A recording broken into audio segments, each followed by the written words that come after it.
আপনার কি কিডনি আছে? কিডনি থাকলে সমস্যা আছে? চলুন দেখি কিডনিতে সমস্যা আছে কিনা। তার আগে জেনে নেই কিডনি কি।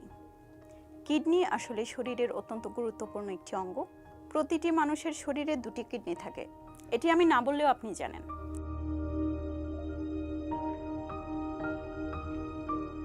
কিডনি আসলে শরীরে যে রক্ত থাকে সেটি ফিল্টারিং করে মূত্র তৈরি করে। এছাড়া আমাদের শরীরে অতিরিক্ত পানি এবং বর্জ্য পদার্থ যেটি থাকে সেটি বের করে দেয় কিডনি। এছাড়া আমরা যে খাবার খাই সেটি থেকে লবণ এবং খনিজ পদার্থ রক্তে মিশে যেতে সহায়তা করে কিডনি।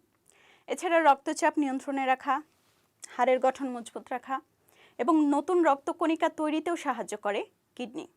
এখন ভাবুন, কিডনি যদি ঠিকমতো কাজ না করে কি হবে?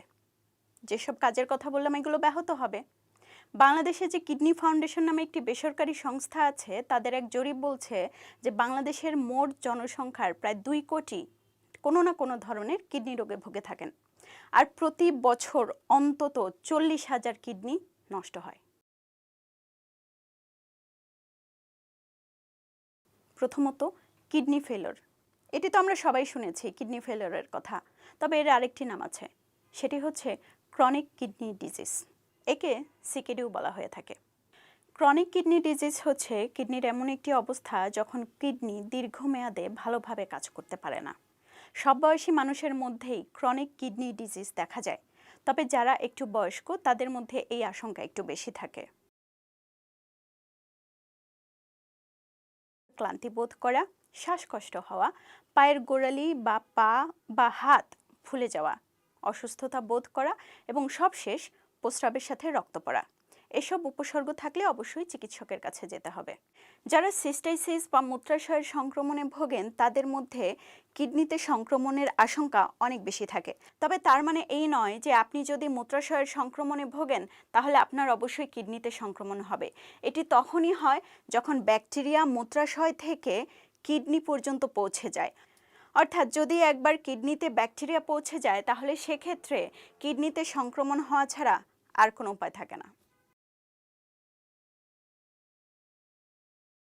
জ্বর ভাব বা কাঁপুনি দিয়ে জ্বর আসা, অসুস্থতা বোধ করা, শরীরের পেছনের দিকে ব্যথা করা, ঘন ঘন প্রস্রাব হওয়া, প্রস্রাবে জ্বালাপোড়া বা দুর্গন্ধ হওয়া, এসব উপসর্গ যদি দেখা দেয় তাহলে দেরি না করে যত দ্রুত সম্ভব চিকিৎসকের পরামর্শ নিতে হবে।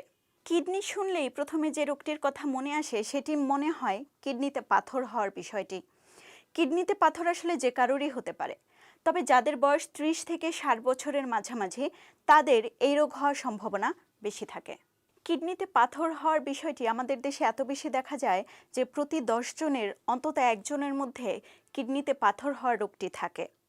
সাধারণত কিডনি বা মূত্রনালী, অর্থাৎ যে নালীটি মূত্রাশয়কে কিডনির সাথে যুক্ত করে, সেই মূত্রনালীতে পাথর হওয়ার আশঙ্কা বেশি থাকে।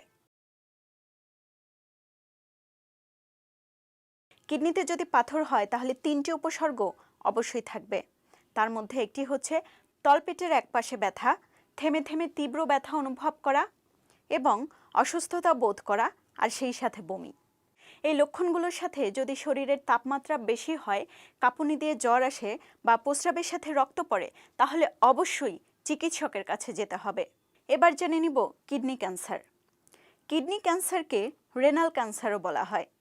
সাধারণত 60 থেকে 70 বছর বয়সীদের মধ্যে কিডনি ক্যান্সার হওয়ার আশঙ্কা বেশি থাকে। 50-এর কম যাদের বয়স তাদের মধ্যে এই ক্যান্সার হয় না বললেই চলে। কিডনি ক্যান্সার যদি প্রাথমিক অবস্থায় ধরা পড়ে তাহলে এটি সম্পূর্ণ নিরাময়যোগ্য। তবে যদি একদম শেষ পর্যায়ে গিয়ে কিডনি ক্যান্সার ধরা পড়ে তাহলে সেক্ষেত্রে এটি প্রায় নিরাময় হয় না বললেই চলে।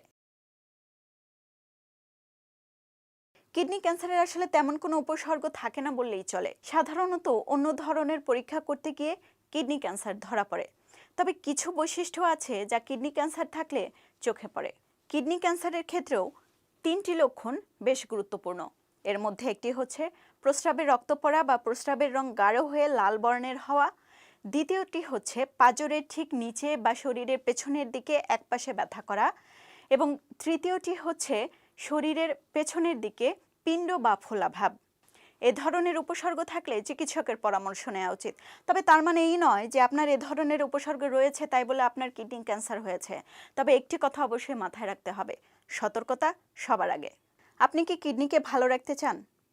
তাহলে জীবনযাত্রায় 5টি পরিবর্তন নিয়ে আসুন। প্রথম পরিবর্তন, বেশি বেশি তরল খেতে হবে।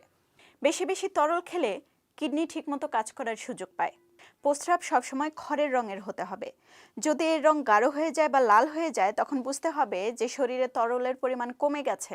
2, স্বাস্থ্যকর খাবার খান। পরিমিত এবং স্বাস্থ্যকর খাবার আপনার শরীরে সব ধরনের ভিটামিন এবং খনিজ উপাদানের যোগান দেয়। অতিরিক্ত লবণ এবং চর্বিযুক্ত খাবার অবশ্যই এড়িয়ে চলতে হবে। 3, নিয়মিত পরীক্ষা করে রক্তচাপ নিয়ন্ত্রণে রাখতে হবে, কারণ অতিরিক্ত রক্তচাপ কিডনি এবং হৃদরোগের ঝুঁকি বাড়িয়ে দেয়। 4 নম্বর, ধূমপান পরিহার করুন এবং আপনি যদি অ্যালকোহল নিয়ে থাকেন তাহলে অ্যালকোহলও পরিত্যাগ করতে হবে অথবা এর মাত্রা কমিয়ে দিতে হবে। 5 নম্বর, কিডনিকে ভালো রাখতে স্লিম থাকুন। শরীরের অতিরিক্ত ওজন উচ্চ রক্তচাপের আশঙ্কা বাড়িয়ে দেয়, আর উচ্চ রক্তচাপ কিডনি রোগের ঝুঁকি বাড়ায়। তাই খাবার পরিমিত মাত্রায় খেয়ে এবং শরীর চর্চা করে শরীরের ওজন কম রাখুন, স্লিম থাকুন, কিডনিকেও ভালো রাখুন, আপনিও ভালো থাকুন।